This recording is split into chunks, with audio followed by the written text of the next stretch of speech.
because you built multiple deep tech companies, how do you decide what to build, what not to build? The problem, what are you most obsessed with solving right now with Synergetics? Because you built multiple deep tech companies, how do you decide what to build, what not to build? What's important about ChatGPT is a lot of people think it's a tool. Why do you experience people get paid so much, right? That age, I didn't know what the real experience is. I was like, this is what most companies struggle with, because they, what makes you or gives you that conviction, hype versus the real innovation. Yeah. What DeepSeek does under the hood is something called mixture of experts. So Everybody wants to have a .com website, right? Whatever they are doing, they need a .com website and the whole business logic within that website. I can understand what you explain in terms of, breaking down into modular. Everyone, and welcome to the Tech Leadership Club. I'm Arun Kumar Krishna, founder of AS13.ai, where we explore the emerging technologies and bold leadership shape the future of the business and innovation. Today, we have a truly exceptional guest who was once a time my manager, Raghu Bala. Raghu is a seasoned technology leader. He has exited almost four companies. He started and exited four companies and is presently serving as CEO of Synergetics.ai with over 3 decades of experience across AI, blockchain, and always on the cutting edge of the technology side. He has successfully built, scaled, and exited these technological companies. What makes Raghu's journey special and compelling is his rare combination of deep technical expertise and strategic leadership. From closely working with him, I've seen that he's always up to date with the latest evolving technologies, and he also works with institutions like MIT and Stanford to leading cutting edge generative AI and agentic system. His work also sits at an intersection of innovation, execution, and real world impact. In today's conversation, we'll explore Raghu's leadership journey, the hard lessons learned from building frontier technologies, and how today's tech leaders can navigate complexity, scale, responsibility, and also stay ahead in the AI game. Raghu, it's a pleasure to have you with us. Welcome to the Tech Leadership Club podcast. Always privileged to have you here. To all our audience, I worked with Raghu in one of his companies in the past. I always look up to him as a good mentor and an elder brother that I always go out whenever I need help. I think this would be a great conversation for me personally to learn a lot more about him. Welcome, Raghu. Quick intro to our audience. thank you for having me. Appreciate it. And I've always respected Arun's knowledge in security and hope to work with him very soon again. But Raghu, I always had this question, it's kind of warm up questions that I ask. Like, I wish I would have met earlier you because you opened up the business world of things for me. Because until then, I was like mostly a tech guy and looking into as, getting things done and go off to home and do whatever the rest of the day does. But what would have been like if we met, let's say, when you like 10 years ago instead of, we met like Respected Arun's knowledge in security and hope to work with him very soon again. But Raghu, I always had this question, it's kind of warm up questions that I ask. Like, I wish I would have met earlier you because you opened up the business world of things for me. Because until then, I was like mostly a tech guy and looking into as, getting things done and go off to home and do whatever the rest of the day does. But what would have been like if we met, let's say, when you like 10 years ago instead of we met like what 3 4 years ago, but if we had met 10 years ago, then where were you then and where would you be today, like 10 years ago? How would it have been different? Yeah. So I think, I have been through many startups, as you know. Right now I'm Yeah. working on my fifth and I've exited four. So, and I would say that even today I learn a lot. And I think the main thing is the day you stop learning, the day you stop growing, right? So it's always new things. And one of the things is every one of those startups has been at a different period of time, industry Mm. wise, economy wise, how the world situation is, and so on. And so each one poses its own challenges. So 10 years ago, the situation might have been different from today. Like, for example, some of the innovations that have happened today, like AI and so on, there was AI, it's more traditional AI, but the Gen AI thing was not there. So a lot of my thoughts and opinions might have been shaped by what was there at that time, and I would have dispensed my best knowledge at that time to anyone who sought my advice or whatnot. But then today, I think this thing they say about wisdom with age, actually, it's quite true. You tend to connect dots a bit better as you get older, and you can see patterns emerge because it's actually very funny. There's a saying, history repeats itself. Actually, it does. But you need to have your antenna up to recognize that it's repeating itself. So if you don't see abstract patterns in how things are evolving, then you cannot see what's happening. You're just a passenger watching the movie, but not really looking at the patterns that are happening over and over again. I'll give you some examples later on, but same things are happening, like, during the first internet boom versus now. Later on, Yeah, to do cover that topic because same patterns are emerging. But then since I've watched the first movie, the second movie, I can kind of predict what's going to happen. can relate. Yes. Yeah. And one of the things when I was early in the career, I used to I always question why do experienced people get paid so much, right? Because at that age, I didn't know what the real experience is. I was like, I'm doing all the work. Why do these guys, experienced seniors, got so much paid, right? But as I grown through the journey, I became experienced. I see what is the hindsight of having the right people and right knowledge, right? Because it can save a lot of money and a lot of time for many companies, So right? there And is that's what they are paying for. exactly, exactly. There's a friend of mine. So he gave me an example. I'm going to use his joke. So in America, let's say, okay, let's use American example. A plumber comes to your house. He charges $200 an hour. Okay, Oh, and then he finishes his work in 10 minutes, and then he says, yes. "That's my $200." Then the customer says, Also, "You only spent 10 minutes. Why should I pay you $200 an hour?" The guy says, the other 15 minutes you're paying for my experience. That's why I solved it in 10 yes. minutes. Yes. Like you Yeah, guy will take 1 hour. I only took 10 minutes because that's what you're paying for.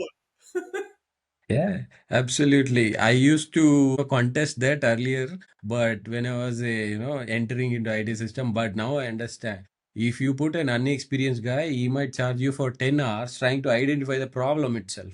Forget Yeah. about fixing, right? So you would lose a lot more money by hiring an inexperienced guy than taking in an expert. That's absolutely, something that I realized late in the journey and understanding why experience pays. But yeah, amazing insights. Raghu, coming to the core thing, right, with synergetics and the problem, what are you most obsessed with solving right now with synergetics? So what we have seen, The problem, what are you most obsessed with solving right now with synergetics? which I want to break down a little bit into smaller bits. So what we have seen is actually I was using AI in the even as early as when I was in college, I was using it. Then AI sort of went into a sleep mode for 20 years, 20, 25, almost 30 years. And then it woke up around 2005. I was at Yahoo. At that time, even we used what we call classic AI. But then Yeah, 2017, attention is all you need. Paper was released by Google, and then that started the ball rolling for transformers, which found the T in GPT, generalized pre-trained transformers, so the T. So that paper was released in 2017, and then 2021, 22 get ChatGPT 1, 2, and so on. What's important about ChatGPT is a lot of people think it's a tool just like on top of a foundation model. So foundation model is the actual OpenAI model, which has got various versions and so on. But then on top of that is a tool so that everyday people can quickly interact with the model in a way that is natural to them, which is typing in prompts and yeah, similar to a search box in Google. That is the experience that they're trying to create. Now, as far as what we have tried to solve as a problem um, is now the first couple of years has been a lot of companies experimenting and doing POCs and those pilots and so on in Gen AI, trying to improve their business and things like that. And what we sought to build was actually what we see coming next is something called the agent economy. And the yeah, agent economy is where almost all facets of life, both on the enterprise side and the consumer side, will get completely changed using AI. So I'll give you a few examples to illustrate this thing. So the agent economy itself, the way you have to look at it is similar to the YouTube economy. So if you look at YouTube, there is creators, and the yeah, agent economy is where almost all facets of life, both on the enterprise side and the consumer side will get completely changed using AI. So I'll give you a few examples to illustrate this thing. So the agent economy itself, the way you have to look at it is similar to the YouTube economy. So if you look at YouTube, there is creators, there Creator are economy. consumers, and then there are advertisers, and then there's also Google providing the platform and being an enabler. So same way, if you look at the Asian economy, there are four players. There are enterprises, there are consumers, there is creators, and there is community. So I'll describe each one of these because all of us are going to be part of this ecosystem. So on the enterprise side, we have already seen they have done POCs, pilots, and so on to improve the automation processes within the enterprise. That is confined to the enterprise. Think of it like intranet of AI agents. They are using technology to improve their own performance. Now that is going to evolve very soon so that these AI agents can go outside of the enterprise. That means do communication with consumers, do communication with other enterprises, and so on. So the AI agent technology itself is going to go traverse the whole internet, not just work within the confines of an enterprise. So that part of it, we are part of a ecosystem called Project Nanda at MIT, which talks about Internet of AI agents. And the first phase is foundations, which is where we are. The next phase is agent economy, and then final phase is agent society. So agent economy is where we are, and so we actually built technology for the agent economy well ahead of time from 2023. So right now the timing is very good because what's happening is almost every website for merchants, for e-commerce and so on, is starting to use the term agent commerce. That is, if I just take e-commerce as a kind of a space for the last 30 years, let's say 1995 to 2025, e-commerce is very manual. You and I have to go to a website. We have to select the product, put it into shopping cart, check out, pay, and so on. So then the process is very manual. That type of a process will start to become automated. That means you can delegate your work to an agent which looks like you, talks like you, and so on. And that agent will go and do your shopping, do your travel booking, restaurant reservations, things like that, while you can go off and do other things. So it becomes your personal helper from the consumer side. But even from enterprises, today certain communication with other enterprises are happening manually. So, for example, in America, for example, you have healthcare. So there's a concept of payer and provider. Provider is the hospital and clinics and so on. Payer is the insurance company that covers your insurance bill. So that communication is now manual. That we believe will become automated, agents on both sides. Same thing happens in supply chain, same thing happens in trade finance and so on. There are many actors and they all are communicating manually. In some even very antiquated, still using fax and things like that. All that will be replaced using agents. So this agent economy is very important. So enterprise I've covered. Now let's talk about consumer. So consumer side of it, every person today sort of uses the internet as themselves. You go in, you get things and so on. They'll continue. I'm not saying that won't continue, they'll continue. But a second lane will open up where you create your own twin and your twin can go and traverse the internet. So that part of it is going to become very big. And what we have been doing is working with cell phone carriers. So we are now Mm. cell phone carriers and saying, okay, you've got, let's say, 10 million subscribers, 20 million, 50 million subscribers. What if I told you that you can double your subscriber base? And then they asked me, what are you talking about? And I said, usually cell phone carriers only worry about two metrics. The first metric is average revenue per user, and the second metric is churn. So in every cell phone market, let's say there are three, four carriers, the only way they grow is, the population increases very slowly, so they'll grow that way. Yeah. That's one way. But usually they conquest from each other. That means steal a customer from the other guy to grow their market share. And the stealing goes both ways. So really it's a zero sum game. It's like it Yeah. really doesn't grow your market that much. Unless you do something very, very drastic, like what Geo did in India to reduce costs significantly, a lot of people churned, they moved over from other carriers. Yes. But apart from that, usually the margins are very thin and it's very competitive. Now, Correct. if I told a cell phone carrier you can double your user base, they go like, wow, tell me, what's your magic trick? So our magic trick is we have gone into markets now and created twins for every one of them. So that means every carrier now has got the ability to do twins.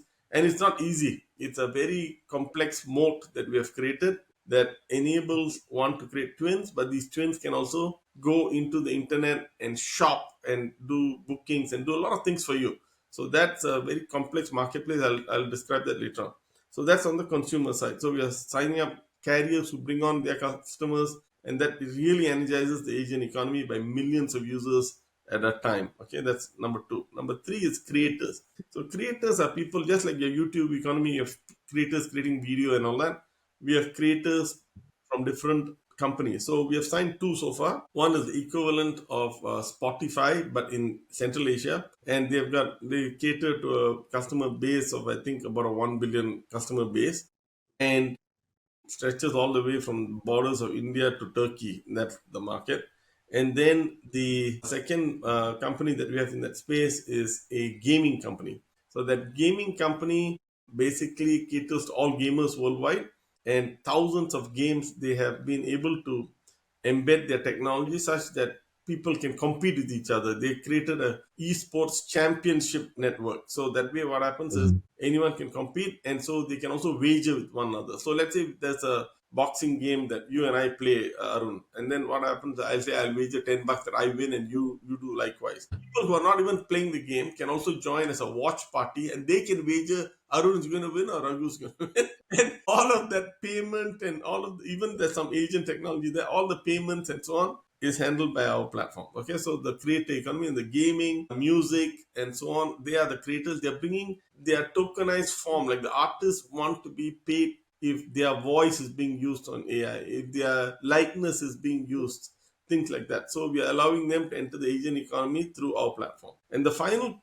component is community. So community refers to everyday users. They can be in any of these other three buckets. But what happens is, let me describe this very carefully. So the last 30 years of the internet, the commercial internet as we know it, has been monetized by only one thing. If you take Google, Facebook, Ads, you basically not only ads, but even one more thing. The ads also have got one more thing behind them. So data, they have been monetized by only one thing. If you strip out search, if you strip out Apple's things, and you strip out social media for Facebook, all these companies are data companies. At the end of the data. day, they are selling data. Even the advertisers are buying your data. That's what they're buying. Yes, So they're all data companies. So, but the consumer whose data is being sold, he makes nothing, zero. That means zero. these guys have made trillions, not billions, trillions. Brilliance now. All of them are worth $3-4 trillion each. Okay, and we've seen it before our very eyes. The rest of society is sitting there saying, like, what just happened?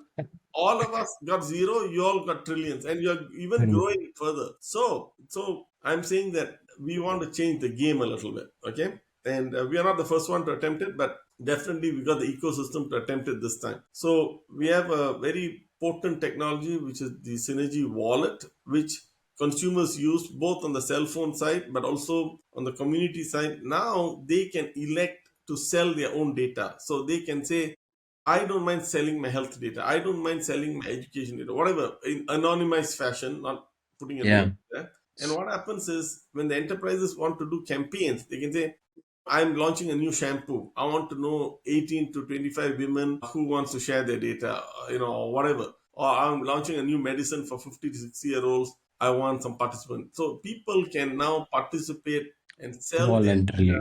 and monetize for themselves. And we'll take a cut, but still it's much better than what's happening today where you get nothing. So why in a long-winded way I've described what is the Asian economy, and that's what's keeping us very busy. But it's the culmination of, I would say, at least three technologies. AI obviously, and we use blockchain in a very careful manner. And in some cases when there are devices and other things involved, there's some IoT. So the three ways we use AI and blockchain very significantly, and we can talk about that later. But at least that's the answer to your question. This is the Asian economy is the next big thing. It's about 100 times bigger than the current internet itself. It's huge.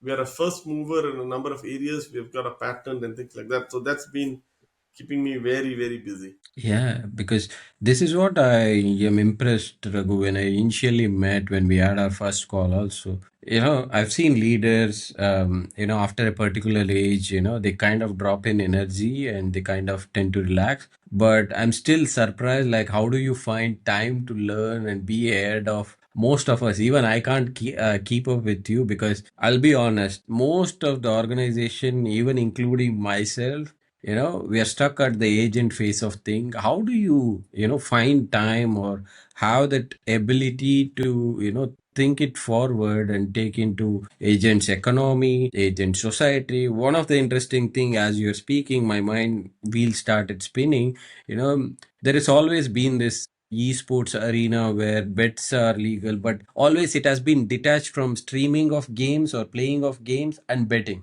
right? And the thing that you mentioned, probably I've never seen or never heard of it. It's bringing those two together, right? Where you have a platform where people are playing, competing, audience are watching. For example, what they call Amazon's live streaming platform, right? That's where most of the esports gaming are streamed. And then you have various betting apps where the bets are placed. Right. But what you are, putting forward is you can merge this platform as one. Why do you have to have two different platforms? Which is amazing because, yeah, frankly, I couldn't think of anything more. That's what, every time I talk to you, I kind of see some of these patterns every day. Probably I would have never even seen it. So that's something that I would always look forward to our conversation with you. But amazing, the problems that you are putting forward, most of the people don't even realize that it's a problem now, right? And the data privacy thing, data getting sold, people never had a option to opt out. To be Right. frank, although most of these tech companies say you can opt out, but being frank, there is no opt out. They always have your data. They always still today they have your data and they are utilizing it to monetize. But yeah, in future I think that's a way to hope and look forward to that. You can still voluntarily sell your data and don't rely on a third party trust Correct. basis. Correct. Amazing, amazing. Yeah. See, just zooming out a bit, trying to understand how you came to be, have four successful exit and continue with your fifth one. Because for most of the founders, having one or two success is a big hit because they go through multiple iterations of the product, ventures, and other stuff. Since you have had multiple startup exit, what was the hardest leadership movement that you faced? Uh, Actually, in my earlier startups, one of the things that kind of like rocked me very early on was, I think, my second startup. I had a team, and it was actually a fully Russian and Ukrainian team. And one of my enterprise architects, actually, one day he quit, and it sort of like I got a bit, in a startup, momentum and key people are very important because once you lose a key person, you feel that you fell many steps back. But then to my surprise, what I had developed, I didn't even understand, but I developed resilience in the company. So immediately after this main guy quit, he went to join Oracle, and then a bunch of other next level guys came to me and they said, "Why are you worried? I can step up and do his job." And I said, "Wow, I'm surprised. Okay, fine, I'll give you a shot." And it worked. And even the second guy, he went on for a couple of years. He quit, and then he went to Wall Street or something like that. And then third guy came and said, "No problem, I'll continue." And then, so then after a while, I started to realize what you need, and this is actually very evident in sports teams. So, for example, if you see sports teams, like a team, you keep wondering whether you watch IPL or EPL soccer or whatever, you'll see the same teams tend to do well for years sometimes, not just one season, two seasons. There are some like that, but most of them have a very good continuity record. They create dynasties. In American football, New England Patriots is very good. Chicago Bulls is very good under Jordan, and so on. So what happens is they form systems, processes that are very good. When you have a very good process within your company, the people, I don't want to say this kind of in a flippant way, but they become sort of part of that system. And even if you lose one part, you can replace with another part and still continue. So the business continuity becomes very strong if you have a proper system in place. That is for hiring, for promoting, for your culture, your passion. Everyone knows about the product. Everyone is focused and moving in the same direction. Then what happens is you as an enterprise become very strong.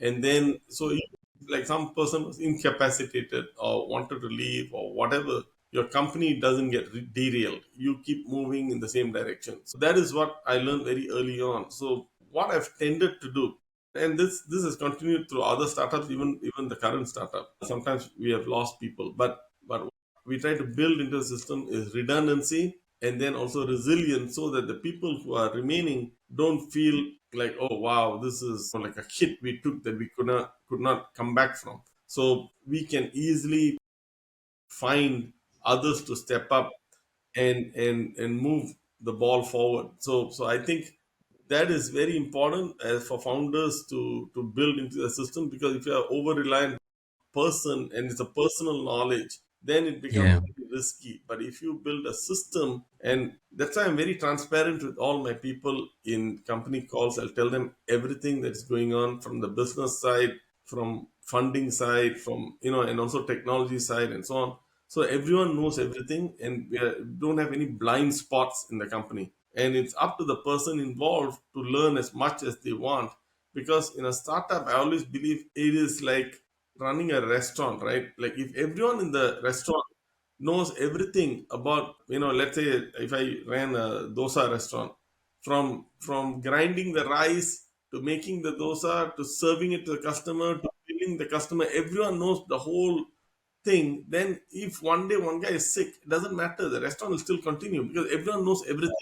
So I try to dispense as much advice so that everyone knows everything. Like right now, we went through a process where we had to put out about 6 new SOWs because we are on a growth spurt and we have a lot of new contracts and so on. I said, I'm not going to sit there and do every one of these statement of work because it's a lot of effort. We have to scope out each project and this and that. So I said, okay, we'll get everyone now trained. So everyone knows the same level of knowledge, how to do it. So if one guy calls in sick or is not available or whatever it is, even if I was not available, I'm traveling or something, doesn't matter. Business will continue. We all know knowledge. We all are entrepreneurs. It's not like, there's one leadership guy and then there's like a bunch of, soldiers. It's not like that. We are all generals. We all know everything. So that's, I think, very important for a startup, because then some people feel afraid to share. I'm not like that. I want to share. So the organization strengthens. So we're all like replicas of each other. We can do almost everything. Then that's Yeah, the man. best way to go, I think. Yeah, that is definitely something that I learned, early in my career, that the first lesson of leadership is, to make sure even you build a team that doesn't need a leader, right? They are self-motivated, they are curious, they are willing to experiment, they have the freedom to express. That is something that I learned at an early stage. I was lucky enough to have some good leaders, somebody like you and others that I've met down my journey. But I totally agree with you, and that's where I picked up when I was in Tech Mahindra. There are always, you feel you are a critical member of a team. You leave, the team might collapse, right? As a person, you will have that, but you move out of that team, then you see the team is continuing to operate as it used to, with least disruption. Because that's what I've seen with large successful companies. They have these processes put in place, Yeah. right? No matter who leaves, who comes back online, the process still remains the same. So Right. that kind of keeps the business afloat, and with least disruptions, the businesses continue to operate. And that is something, very early stages of my career. I had a good boss who, mentored me in saying, hey, whatever happens, company will, continue. You have to take care of yourself. You have to, you know, whatever you have, you have to learn by yourself. You have to do it by yourself. Company is only there to, have company running smoothly, not as, you are running the company. There are 80,000 people in a company and you are just one person that is part of the company. You are not the company, right? Because at the initial stages, when you are confident that you know everything, there is a stage of my career that I went through where I thought I know anything and I can do anything. Then I came to a hard realization, and that's when I realized the power of policies and procedures these companies can create can make them more resilient. That's the word that you highlighted. I think resilient is the right word. Most companies strive, especially startups where a couple of peoples are doing overtimes running the shows, but over a period of maturity in the startup, that's what I've seen, process policies and people stepping up. That is a rare feat that I'll give it a shot, right? I Right. think that's also an amazing example to take it forward. Yeah, interesting insights, Raghu. But coming to your any failures that, let's say, in your last four companies, right? What do you think a failure taught you much better than a successful? So in my first startup, no, in my second startup, yeah, second startup, I had a co-founder, and so this one is a kind of a touchy topic, but I'll cover it anyway. So I had a co-founder who was, many. I was much younger, and he was much older than me at that time, and it was in the mid to late 90s, and so we actually got a buyout offer within 9 months from a very prominent tech company, which is on Nasdaq even today. And at that time, the CEO of that company visited our tiny office, and I told my co-founder, I think if it were me, I would sell it. And he told me, no, no, no, it's too early. We have to grow. And then finally, we sold the company a few years later for the same price almost as this guy offered Okay. very early. And and that taught me a very kind of a harsh lesson, because it's a really really personal thing, which is when you have co-founders in a startup, it's a very tough thing to work. Okay, whether you agree, you disagree, you have this pivotal decision of selling or continuing, things like that, which I faced. I felt a little bit more timid at that time, and less willing to speak out, and I got overridden on that particular decision, which had an impact down the road. I mean, I still look at it, because that would have changed the trajectory of my career and everything. Because an exit at that time to a big company with a nice exit would have been great. I wasted a number of years and so on. So I felt bitter about it. So after my second startup, my third, fourth, now fifth, I've been a sole founder for that very reason. Because I think that sometimes when it comes to these pivotal decisions, if you get overridden and later on you have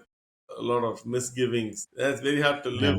live with. So I won't call it a failure, but I'll call it definitely something, Missed opportunity. missed opportunity that I've gone through. So I've always felt bad about it.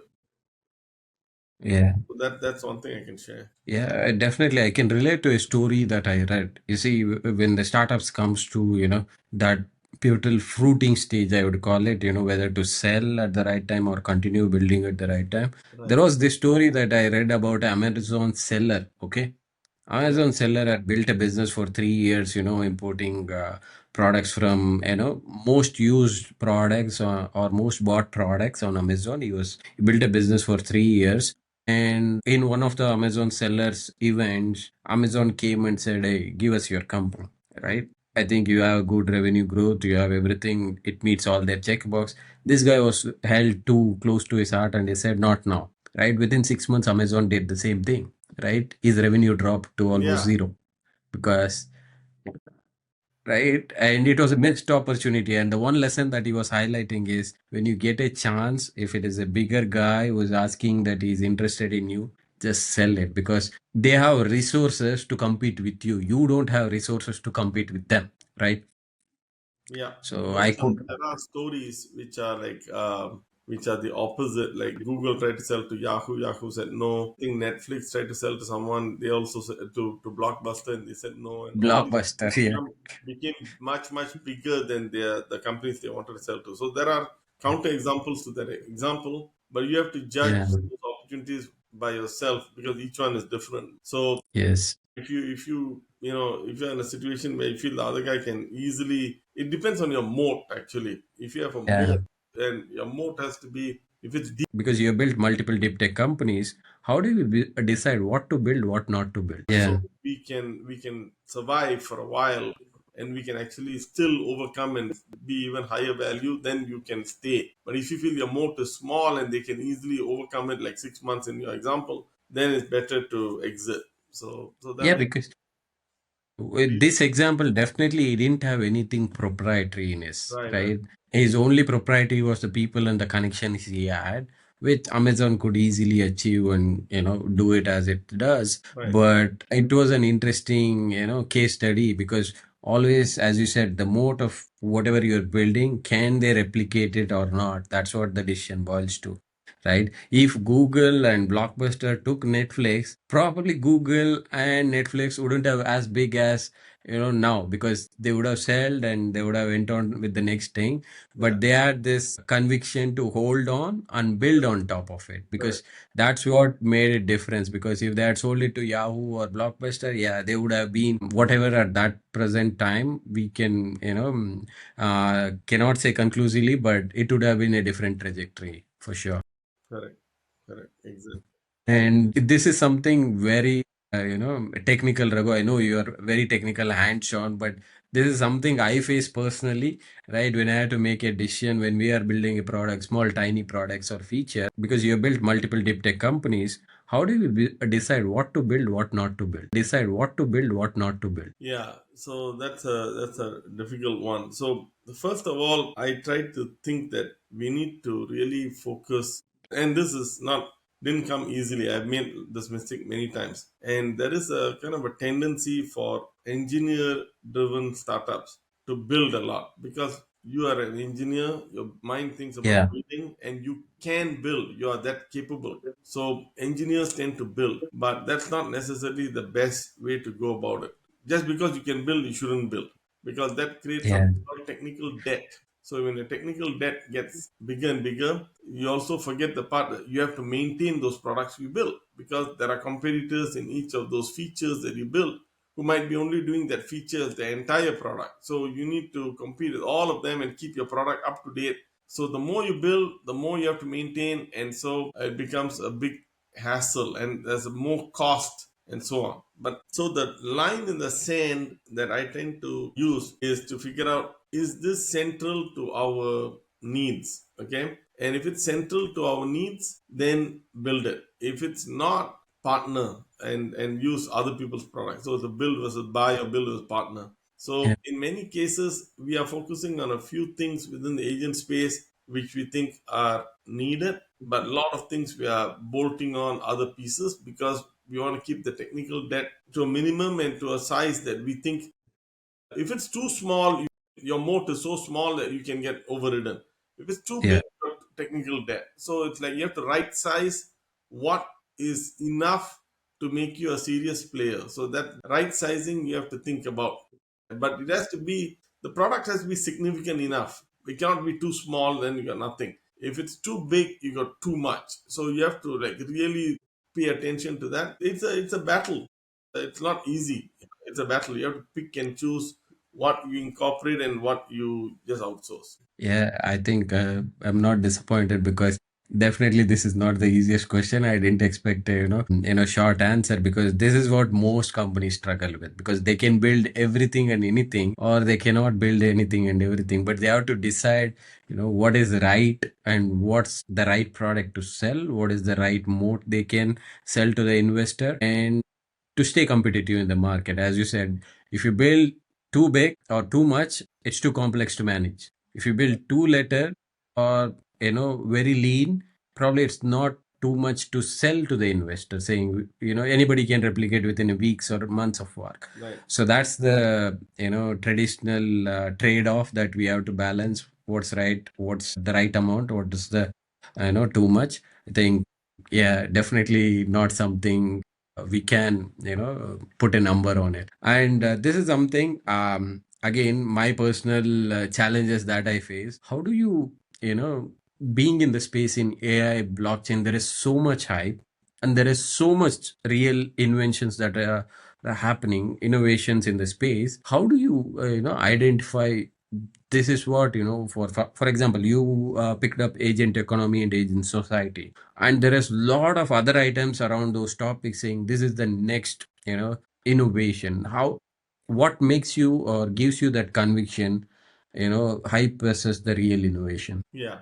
So I think the innovation comes in a couple of forms. One is innovations which are like truly game changing, and those you have to pay attention to. And then some are, I would say, even in the, let's say, the current AI space, you see, like every week there'll be a new LLM with something, some small improvement here or small improvement Yeah. there, and so I tend to look at those as improvements in the tool, but not really improvements, like, those are incremental small Innovation. improvements. Those are not groundbreaking, Innovations. changes. They are not. So the groundbreaking game changes you have to keep an eye on, because those can be very disruptive. But the other small ones, yeah, I mean, it's not. I not that I ignore it. I just keep an eye on it. If something interesting comes up, I'll tell my team. I tend to curate. I tend to read a lot, but I tend to curate what is really important and share it with my internal team to say, "Hey, you know what, when I tell you to read this, because I probably sifted through 200 articles or whatever posts and things like that. 99 I threw away, One. and the Yes. one I found is pay attention to this one, because I think that's Yeah. got some kernel of importance or truth. So focus on that. So I tend to play that filtering role for my team, so that they're also busy. They're also doing a lot of coding or whatnot, track work and so on. I don't want them to spend time. Let me be the guy wasting the time for the 199 stuff Article. that's not important. You guys focus on the one or two I tell you, because that's where the market is headed. But that decision is sort of like a little bit through experience, because there's a lot of noise. And Yeah. so that filtering I just tend to do based on my own experience and connecting the dots. So to say, oh, okay, this dot here now starts to connect with this other dot. So we have to pay attention to that. So those are things I think is very important. And so earlier I kind of, as at the beginning of the call, as mentioning about, what I've seen like movies in the past, which I have seen play back. So Yeah. I'll relate to you in technology what's happening. So in the first internet boom, what happened initially was a lot of people were building websites, and this seems very mundane today, but those days it was a big deal, and they wanted to scale these websites and things like that. So the way they were doing is they were putting business logic inside Oracle stored procedures, and so Oracle started to build bigger and bigger databases, and Sun built bigger and bigger boxes. But as you know, these databases are not meant for being hit by thousands of requests a second. That's what the internet is. So they are only meant Mm. for queries about enterprise scale, not internet scale, different scaling. So Yeah. soon what happened was the cost went up so high, but the scalability was not there. And then people said, oh, I don't think this model is going to work. This vertical scaling model doesn't work. So they started to change gears. They said, okay, business logic belongs in the middleware, and this term middleware got invented. And that's where like WebSphere from IBM and WebLogic and all those guys came in and created middleware. And then Java, Spring, and all those types of projects where the middleware web services, which became microservices later on and so on, those got started, and the databases became repositories of information, and front end was on thin client.